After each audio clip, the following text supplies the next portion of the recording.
Some ancient thinkers believed the best way to achieve peace of mind was to admit you knew absolutely nothing for sure. There was a popular group in India that insisted the only things that were real were what you could touch and see, meaning no gods, no soul, and no afterlife. Imagine philosophers who taught that to be truly free and happy, you should live like a dog, ignoring all social rules and expectations.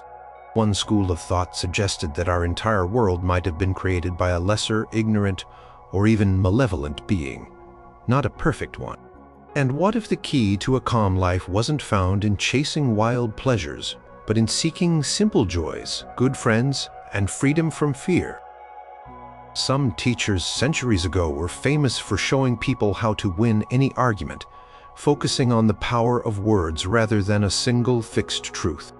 And one very old thinker declared that you could never step into the same river twice because everything, absolutely everything, is always changing. Number 7. Heraclitus and the universe as an ever-burning fire. Way back in ancient Greece, around 500 BC, before Socrates, Plato, and Aristotle became the big names we hear about, there lived a thinker named Heraclitus in the city of Ephesus, which is in modern-day Turkey. He wasn't like the other philosophers who were trying to find one stable thing that everything was made of, like water or air. Heraclitus had a very different idea. He looked around and saw one thing above all else: change. Constant, unending change. His most famous saying, or at least the one most often linked to him, is, "You cannot step into the same river twice." Think about that for a moment. You put your foot in, water flows past. You take it out and put it back in. Are those the same waters? Heraclitus would say no. New waters are constantly flowing. And he might add, you are not the same person stepping in the second time either. You've changed, even if just a tiny bit, in that moment. For Heraclitus, this wasn't just about rivers. It was about everything. Everything is in flux, constantly moving, transforming, becoming something else. He believed this constant change, this flow, was the fundamental nature of reality. So, if everything is always changing, what is it that's doing the changing? Heraclitus used the image of fire to explain this. He is quoted as saying, "This world order, the same for all. No god nor man did create, but it ever was and is and will be, ever-living fire, kindling in measures and being quenched in measures." For him, fire wasn't necessarily the literal stuff everything was made of, like some other philosophers thought about water or air. Instead, fire was the perfect symbol for this process of constant transformation. Fire is always consuming, always changing what it touches, and always changing itself. It's never static. It's a process, an activity. This idea of a universe in constant motion governed by a kind of cosmic order or reason he called the Logos was pretty radical. The Logos, for Heraclitus, was this underlying principle that guided all the change, ensuring it wasn't just random chaos. It was a kind of universal law or divine reason that connected everything. Even though things seemed opposite, like day and night, war and peace, up and down, Heraclitus believed these opposites were actually part of a unified whole, interconnected and necessary for the balance of the cosmos. The path up and down are one and the same. He's reported to have said, war and strife weren't necessarily evil. They were part of the dynamic tension that kept the world moving and creating. War is the father of all, was another of his striking statements, suggesting that conflict and opposition are creative forces. Heraclitus wasn't a particularly cheerful guy, apparently. He was sometimes called the weeping philosopher because he was critical of human foolishness and the way people failed to understand the Logos. and the true nature of reality. He thought most people lived as if they were asleep, unaware of the deeper truths around them. He wrote in a deliberately obscure and paradoxical style, using aphorisms, short, pithy statements that were meant to make people think hard rather than just spoon-feeding them answers. This made his work difficult to understand even in ancient times. Only fragments of his book, supposedly titled On Nature, survive today, mostly as quotes in the works of later writers like Plato and Aristotle. Because of this, and the cryptic nature of his writings, his ideas have been interpreted in many different ways over the centuries.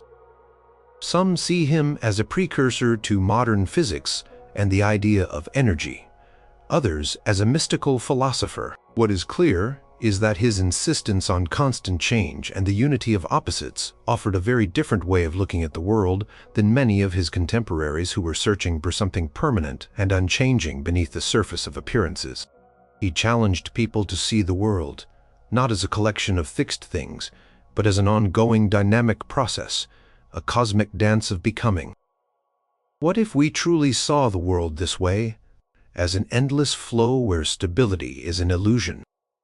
How might that change our anxieties about things ending, or our desire to hold on to things exactly as they are? Number 6. Gnosticism and the secret of a flawed reality.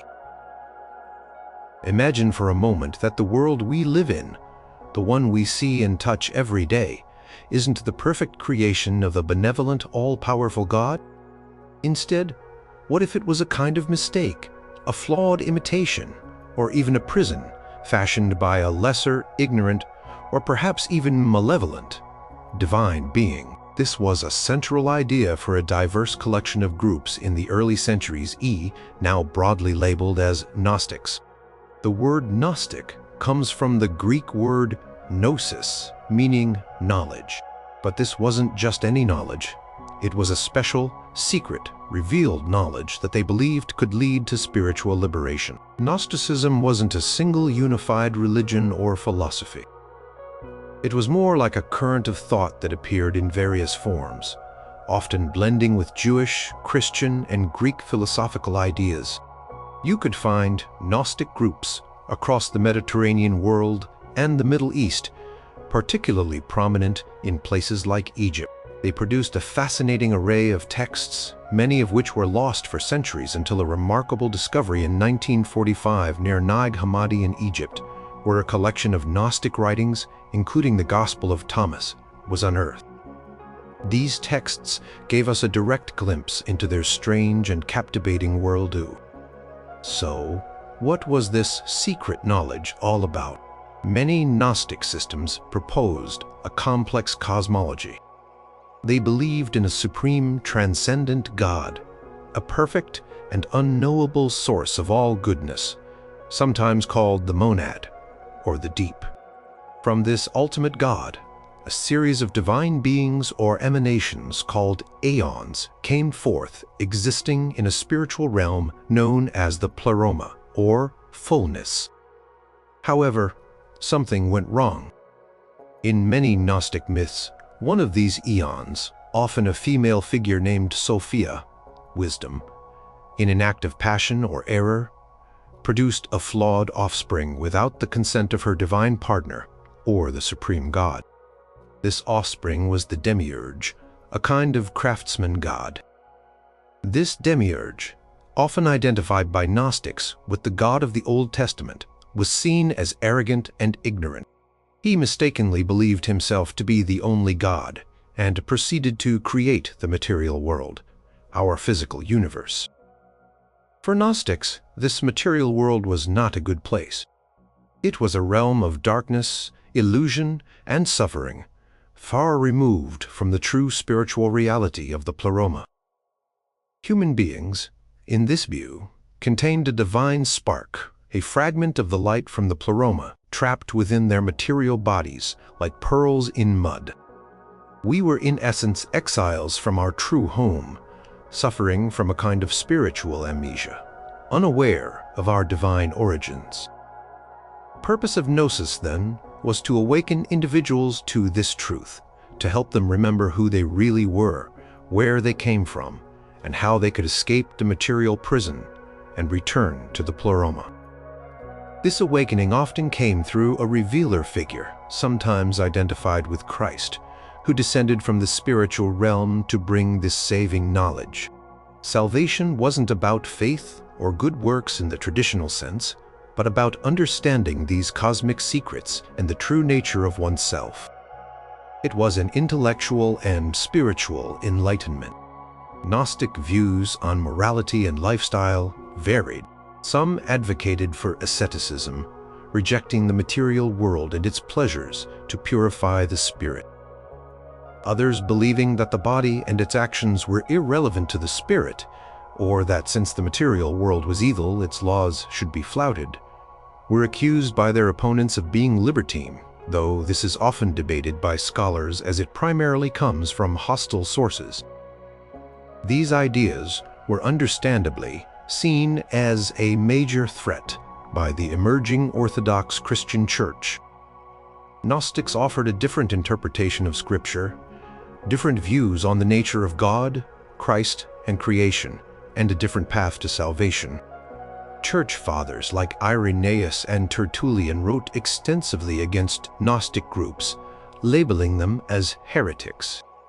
As Orthodox Christianity grew in power and influence, Gnostic movements were suppressed, their texts often destroyed. For centuries, what we knew about Gnosticism came almost entirely from the writings of its critics. The Nag Hammadi Library changed that, revealing a much richer and more diverse spiritual landscape in the early Christian era than previously understood. Gnosticism presented a profound challenge to conventional religious thought. It asked unsettling questions. What if the Creator isn't perfect? What if the material world is inherently flawed? What if salvation comes not through blind faith, but through a deep, personal, and guiding understanding of hidden truths? Thinking about these questions, even if we don't accept their answers, can make us reconsider our own assumptions about reality, spirit, and the source of our deepest discontents. Number 5. The Sophists and the Art of Persuasion. Picture this. You're in ancient Athens, the birthplace of democracy, around the 5th century BCE. It's a bustling city where public speaking is a superpower.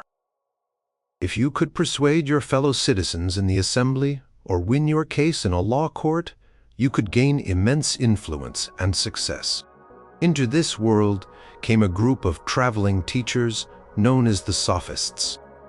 These weren't your typical philosophers pondering the nature of the cosmos in quiet contemplation. The Sophists were practical, worldly, and often controversial figures who taught a range of subjects, but they were especially famous for teaching rhetoric, the art of persuasive speaking and effective argumentation. Names like Protagoras, Gorgias, Hippias, and Thrasymachus became well known. They would travel from city to city, offering their services for a fee which was itself a bit scandalous to some traditional aristocrats. They promised to teach young men, particularly those aspiring to political careers, the skills they needed to succeed in public life. This included not just public speaking, but also grammar, an understanding of poetry, and even some early forms of social science and political theory. One of the most famous and challenging ideas associated with the Sophists, particularly Protagoras, was the statement, "Man is the measure of all things, of the things that they are, and of the things that are not, that they are not." This sounds a bit complicated, but its core implication was revolutionary. It suggested that there isn't necessarily an absolute, objective truth out there that's the same for everyone. Instead, truth, or at least our perception and understanding of it, might be relative to the individual or to a particular culture or perspective. What's true for you might not be true for me. What one city considers just, another might consider unjust. This idea of relative truth had huge implications for morality and law. If there's no absolute standard of good or bad, right or wrong, then these things might just be conventions, agreed upon rules that vary from place to place and time to time. Some Sophists seem to argue that laws were made by the strong to control the weak, or that might makes right. Thrasymachus, for instance, is famously depicted in Plato's Republic, arguing that justice is simply the advantage of the stronger. Another key aspect of sophistic teaching was their focus on the power of language. Locus Gorgias, for example, wrote a famous piece called Encomium of Helen, in which he masterfully uses rhetorical techniques to argue that Helen of Troy was not to blame for the Trojan War, but was instead a victim of fate, force, or the power of persuasion, logos itself. He demonstrated how language could be used to sway emotions, alter perceptions, and make the weaker argument appear stronger. This ability to argue both sides of a question, sometimes called antilogic, was a hallmark of sophist training. It was a valuable skill in a courtroom or political debate, but it also led to accusations that they were teaching people how to make wrong seem right, to manipulate others, and to undermine traditional morality for personal gain.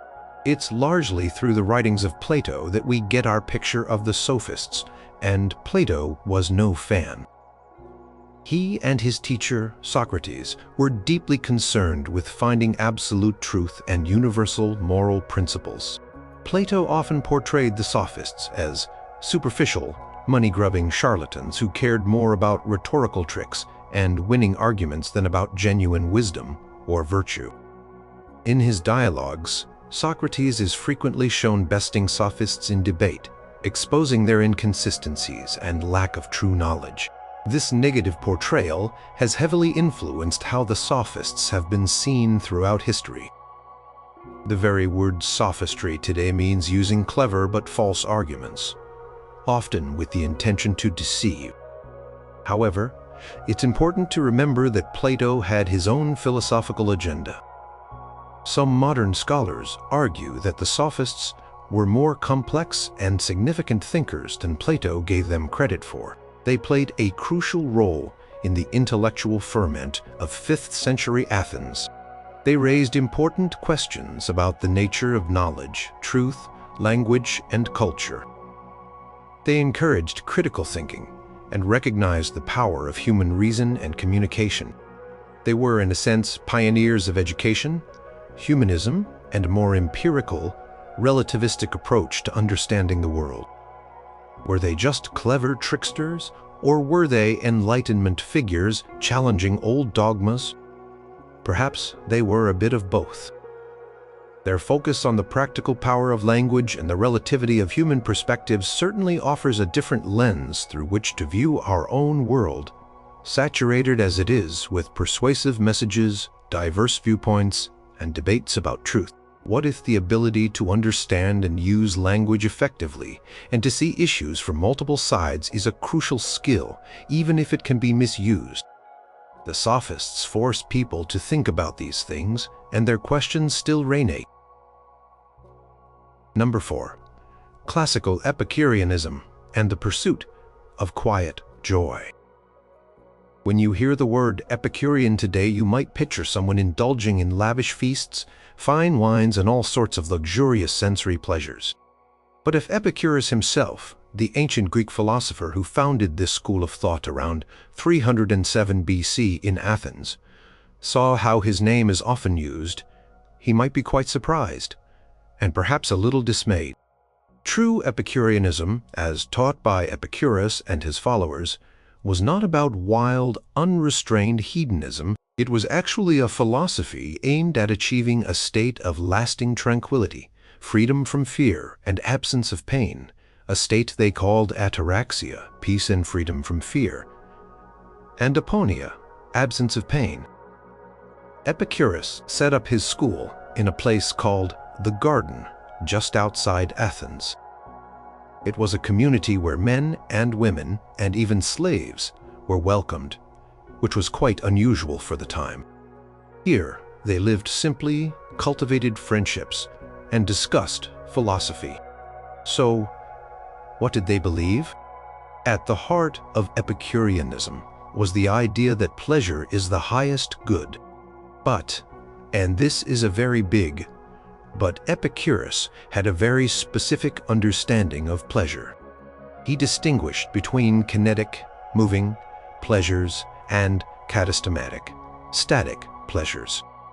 Kinetic pleasures are those you experience while actively satisfying a desire, like eating when you're hungry. They are often intense, but fleeting. Katastematic pleasures, on the other hand, are the pleasures of being in a state of contentment, like not being hungry or thirsty, or being free from anxiety. Epicurus argued that these static pleasures, the absence of pain and disturbance, were the most important and the most sustainable. So, the goal wasn't to chase every fleeting thrill. In fact, Epicurus warned against desires that were unnatural and unnecessary, like desires for fame, power, or extreme wealth, because these often lead to more anxiety, frustration, and pain in the long run. He advised focusing on natural and necessary desires, such as the need for food, shelter, and safety. Even natural but unnecessary desires, like for luxurious food, should be indulged in moderation, if at all, because overindulgence could lead to discomfort or dependency. The simplest pleasures were often the best. Good company, a little bread and cheese, a safe place to live, and time for reflection. Plain fare gives as much pleasure as a costly diet, he reportedly said. A huge part of achieving ataraxia for Epicureans was overcoming fear, particularly the fear of death and the fear of the gods. Epicurus, following the atomist philosopher Democritus, believed that the universe was made of tiny, indivisible particles called atoms, moving in a void. Everything, including our souls, was composed of these atoms. When we die, he argued, these atoms simply disperse. There is no afterlife, no immortal soul to suffer punishment or reward. Therefore, death is nothing to us. When we exist, death is not present, and when death is present, we do not exist, was his famous line of reasoning. It's a state of non-sensation, so there's nothing to fear. As for the gods, Epicurus didn't deny their existence. He thought they were real, made of very fine atoms, living in a state of perfect blessedness and tranquility in the spaces between worlds, uninvolved in human affairs. They didn't create the world, they don't control it, and they certainly don't get angry or punish people. Why would perfectly happy beings bother themselves with the messy business of human lives? So there was no need to fear divine retribution or try to appease them with sacrifices.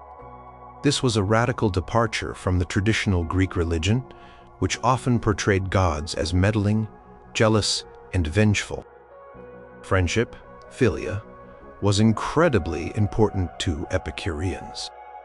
Epicurus himself said, "Of all the things which wisdom provides to make life entirely happy, much the greatest is the possession of friendship." The garden was a community of friends who supported each other in living a philosophical life. They believed genuine human connection was a key source of security and pleasure. They also generally advocated for withdrawing from public and political life, as it was often a source of stress, competition, and disturbance. Leave unknown was a common Epicurean maxim. Unfortunately, Epicureanism was often misunderstood and slandered by its philosophical rivals, like the Stoics, and later by Christian thinkers who equated its focus on pleasure with debauchery.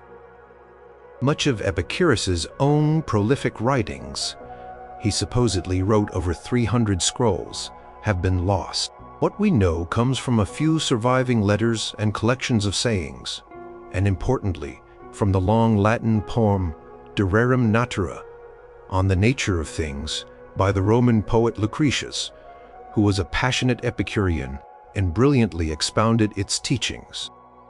Despite the misrepresentations, Epicureanism offered a path to happiness based on simple, living, mental peace strong friendships, and a rational understanding of the world that aimed to free people from superstitious fears. It wasn't about eat, drink, and be merry, for tomorrow we die in a reckless sense. It was more about eat simply, drink water, cultivate friendships, and don't worry, because death is nothing and the gods don't care. What if true contentment isn't found in an endless chase for more, but in appreciating the simple, sustainable pleasures and freeing our minds from anxiety? That was the quiet revolution Epicurus proposed. Number 3. Original cynicism and living like a dog. When we call someone a cynic today, we usually mean they are distrustful of human sincerity or motives, someone who believes people are only out for themselves. But the original cynics of ancient Greece, starting around the 4th century BCE, were a very different breed. Their philosophy was a radical call for a life of virtue lived in accordance with nature, which meant rejecting most societal conventions. Wealth, possessions, reputation, and even basic social etiquette that they saw as artificial and detrimental to true happiness. And yes, some of them took this to extremes, leading to their nickname, which likely came from the Greek word kynikos, meaning dog-like. The most famous of the early cynics was Diogenes of Sinope. He is a figure surrounded by countless anecdotes, many of which might be exaggerated but illustrate the core of Cynic philosophy perfectly. Diogenes believed that happiness was found in self-sufficiency, autarkeia, freedom, eleutheria, and outspokenness, parrhesia. To achieve this, he lived a life of extreme simplicity and poverty. He supposedly lived in a large ceramic jar or tub in the marketplace of Athens, owned only a cloak, a staff, and a cup, which he later threw away after seeing a child drink from its hands. He begged for food and performed bodily functions in public, deliberately flouting social norms to show his contempt for them and to live naturally, like an animal, hence dog-like. Why would anyone choose to live this way? Diogenes and other cynics like Antisthenes, often considered the founder a student of Socrates, and Crates of Thebes, believed that society's values were corrupt and misguided. People chased after wealth, status, pleasure, and power, but these things didn't bring true happiness. Instead, they brought anxiety, dependence, and moral compromise. The Cynics taught that virtue was the only good. Living a virtuous life meant living in agreement with nature, understanding what is truly valuable, like reason and self-control, and what is indifferent, like wealth, health, reputation. It required rigorous training, ascesis, of both mind and body to become indifferent to fortune, hardship, and public opinion. Their methods were often shocking and confrontational.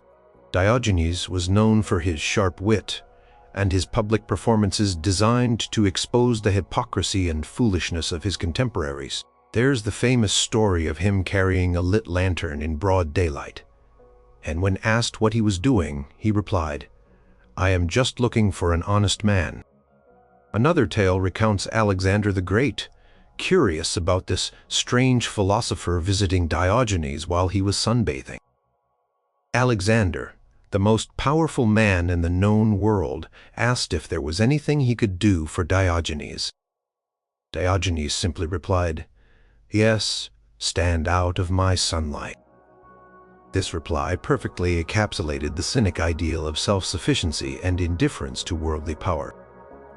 Cynics rejected not just material possessions, but also abstract concepts they saw as human inventions that complicated life, such as nationality or conventional family ties. Diogenes, when asked where he came from, declared himself a citizen of the world.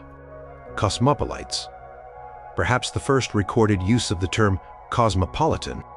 They were, in a sense, radical individualists who believed that true freedom came from needing nothing and no one. Cynicism wasn't about despair or negativity, as the modern term implies. It was a demanding, but for them, optimistic path to eudaimonia, flourishing or living well. By stripping away all the artificial layers of society and convention, they believed one could find a core of resilience, virtue, and contentment. Their shamelessness, anadia, in public, was a deliberate tactic to demonstrate their freedom from social conditioning and to force others to question their own ingrained assumptions about what is proper or necessary. The Cynic movement continued for centuries after Diogenes influencing later philosophies, most notably Stoicism, which adopted some of its ethical ideas but in a more moderate and socially acceptable form. Zeno of Citium, the founder of Stoicism, was reportedly a student of Crates the Cynic. However, the extreme lifestyle of the original Cynics, their confrontational style, and their rejection of so many social norms meant they were always a fringe movement, admired by some for their integrity and consistency, but reviled by others as disruptive and offensive. They left few, if any, formal written works. Their philosophy was primarily lived and demonstrated. Their legacy comes to us through anecdotes and the writings of others. Yet, their radical challenge to conventional values raises potent questions. What if our pursuit of comfort, possessions, and social approval actually gets in the way of our happiness and freedom? What if leading a simpler, more natural life, less encumbered by societal expectations, could lead to a more profound sense of well-being? The Cynics offered a very stark, very public, and very dog-like answer. Number 2, Pyrrhonian skepticism and the peace of not knowing. Imagine feeling constantly stressed, worried, or agitated by trying to figure out what's true, what's right, or what you should believe. Now, imagine a way of thinking that suggests the path to a calm and untroubled mind, ataraxia, lies not in finding definitive answers, but in suspending judgment about all debatable matters.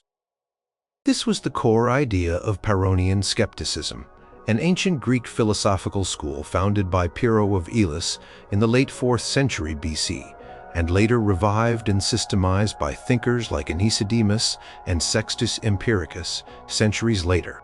Pyrrho himself reportedly traveled with Alexander the Great's army to India, where he encountered gymnosophists, naked wise men, possibly early Buddhist or Jain philosophers. Some scholars believe these encounters influenced his thinking, particularly the idea that peace of mind could come from detachment from dogmatic beliefs. Pyrrho, like Socrates, wrote nothing. Our knowledge of his teachings comes mainly through his student Timon of Philus, and more substantially, through the works of Sextus Empiricus, a physician and philosopher who lived in the 2nd or 3rd century CE. Sextus's Outlines of Pyrrhonism is our main surviving source for this fascinating philosophy. So, what did these skeptics actually propose? They weren't skeptics in the modern common sense of just being doubters or deniers. Instead, they practiced a methodical suspension of judgment, epoche, on any issue where there were conflicting claims or no clear evidence to definitively prove one side over the other. They observed that for almost any philosophical or practical question, is the world eternal or created? Is pleasure the good? Is this particular action just? Philosophers throughout history had been arguing endlessly without reaching universal agreement. Pyrrhonian response to this was not to despair, nor to try even harder to find the correct answer. Instead, they developed techniques known as modes or tropes to systematically set arguments against each other, showing how claims could be equally supported or refuted. For example, they pointed out how perceptions vary among different animals, among different people, and even for the same person at different times or in different circumstances.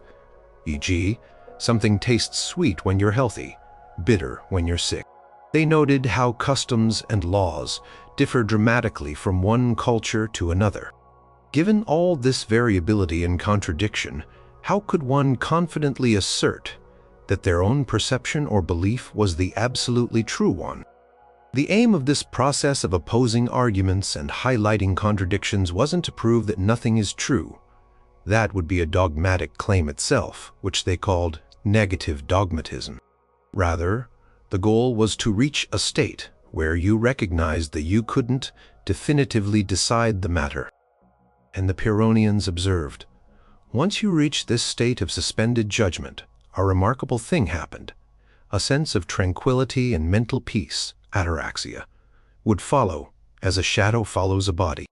By giving up the anxious striving to know for certain things that are inherently uncertain or debatable, one could be free from the mental turmoil and agitation that comes with dogmatic belief and intellectual conflict.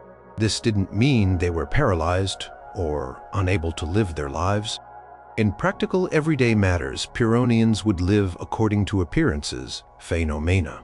That is, they would follow their natural inclinations, like eating when hungry, local customs, laws, and traditions, and even practice arts or professions.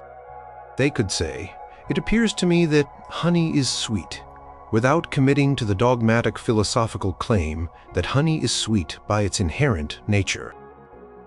They lived undogmatically, guided by probability and common sense in daily life, while maintaining their suspension of judgment on deeper, ultimate questions. Pyrrhonism was distinct from another form of ancient skepticism, academic skepticism, associated with Plato's Academy in its later phases, which sometimes argued more assertively that nothing can be known.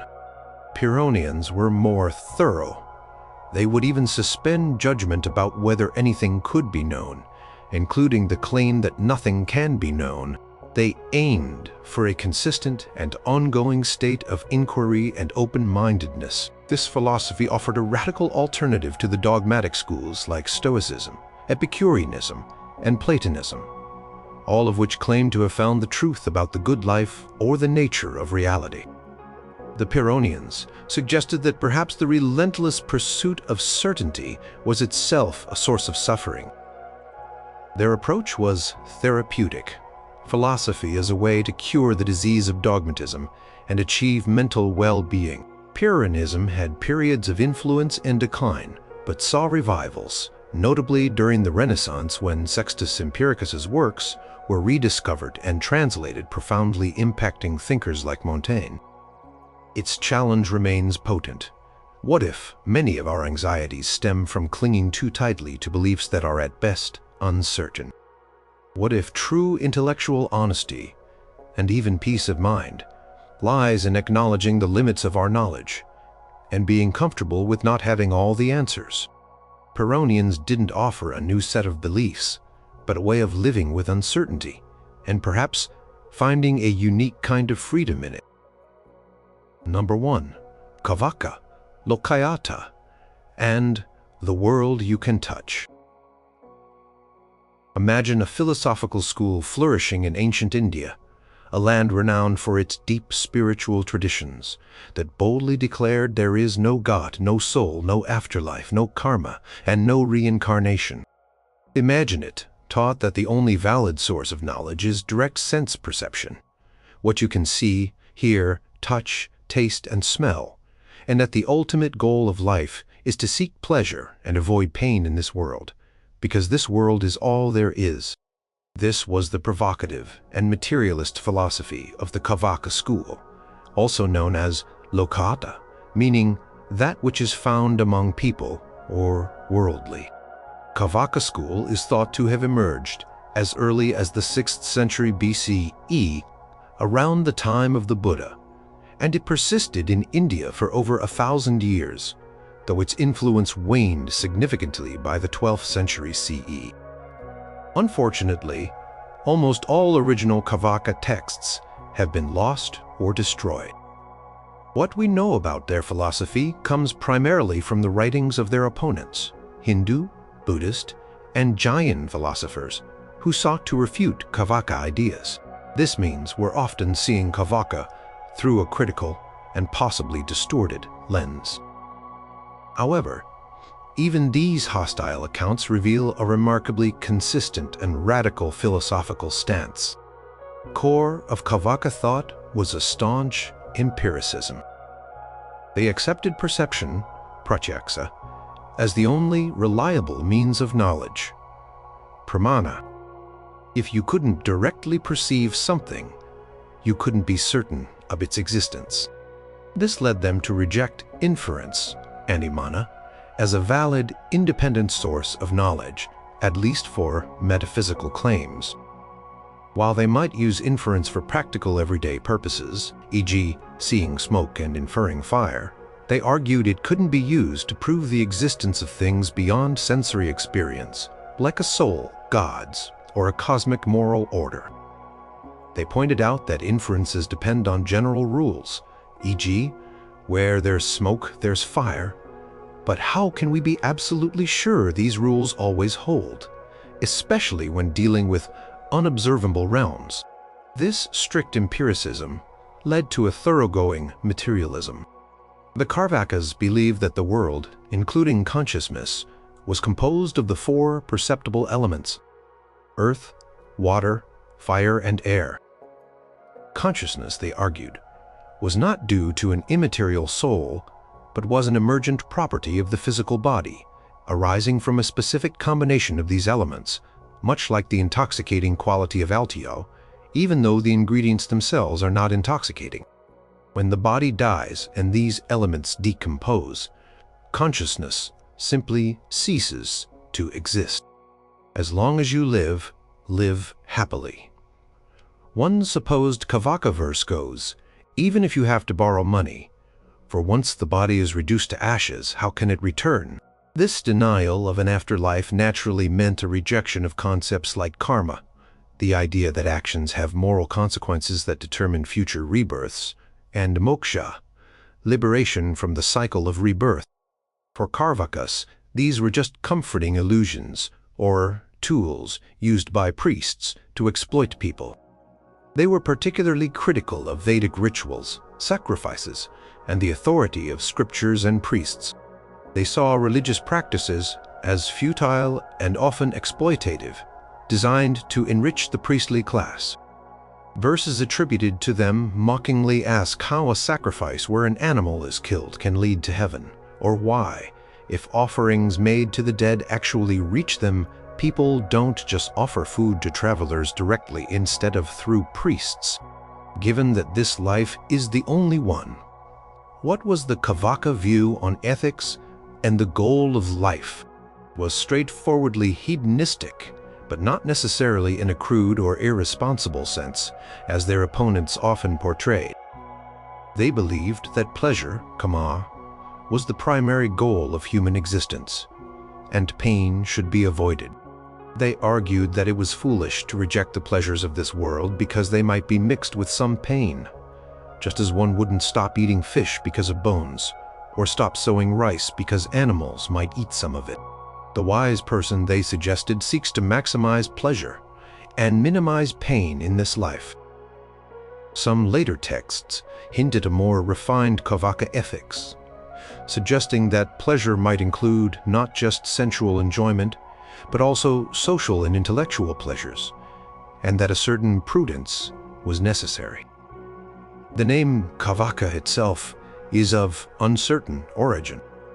Some say it comes from a sage named Carvaka. Others suggest it means sweet-tongued, cheruvak, perhaps referring to the alluring nature of their philosophy, or one who eats, charv, possibly a derogatory term related to their supposed focus on material enjoyment. Term lakayata emphasizes their worldliness and appeal to common people. Why did such a philosophy get lost or become so mortalized? Several factors likely contributed. The lack of a surviving textual tradition of their own is primary. The sustained and strong opposition from dominant religious and philosophical schools, who controlled much of the intellectual discourse and textual preservation, undoubtedly played a huge role. Their ideas were seen as dangerously subversive to the social and moral order, which was largely based on Vedic authority and the concepts of karma and reincarnation. The materialist and hedonistic label, whether fully accurate or not, also made them an easy target for caricature and condemnation. Yet, the fact that so many other schools took the trouble to try and refute Carvaka ideas for centuries suggests that it was a significant and persistent intellectual force. It represented a powerful counter-narrative within the Indian philosophical landscape, a voice that championed reason based on direct experience, questioned religious dogma, and affirmed the reality and value of this earthly life. Carvaka dared to suggest that perhaps what you see is all you get, and that making the most of this existence, with its tangible joys and sorrows, was the most sensible path. What if they were onto something about focusing our energies on the observable world and verifiable experiences, and finding our fulfillment here and now? Their buried voice still poses that fundamental challenge.